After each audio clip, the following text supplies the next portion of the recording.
अस्सलाम वालेकुम। Welcome to my YouTube channel.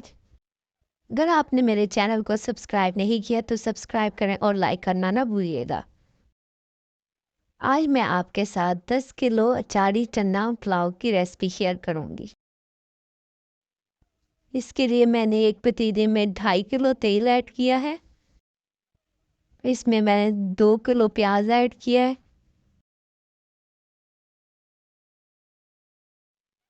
प्याज जब गोल्डन ब्राउन हो जाएगा तो उसके अंदर 8 से 10 टेबल स्पून मैंने लाल मिर्च पाउडर, नमक हस्ब ज़रूरत और 2 टेबलस्पून मैंने हल्दी ऐड की है।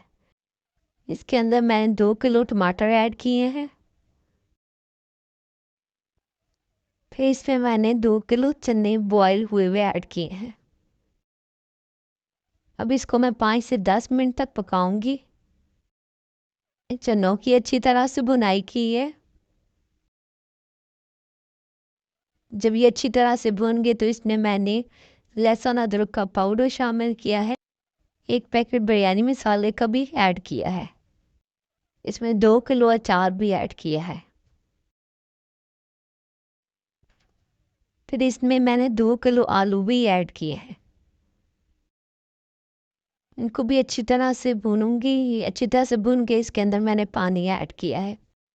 इसके अंदर मैंने ज़ीरा, साबुत काली मिर्च, लौंग, दालचीनी, कड़ी पत्ता ये चीज़ें डालकर मैंने बॉयल आने तक पकने के लिए छोड़ा। जब बॉयल आ गया तो इसके अंदर मैंने चावलों को ऐड कर लिया। चावल मैंने पहले से भिगो के रखे हुए थे। आप इसमें नमक टेस्ट करके नमक पूरा कर सकते हैं अपने हिसाब से। इसमें पानी तकरीबन खुश्क हो गया है। अब इसको दम लगाएंगे। 20 मिनट के लिए चावलों को दम लगाएंगे और चूल्हे की आंच बिल्कुल हल्की कर देंगे। चावल पक के तैयार हो चुके हैं। आप देख सकते हैं कितने मज़े के बने हैं। उम्मीद करती हूँ आपको ये रेसिपी पसंद आई होगी। आप भी इसको ज़रूर ट्राई कीजिएगा और कमेंट में बताइएगा कैसी बनी।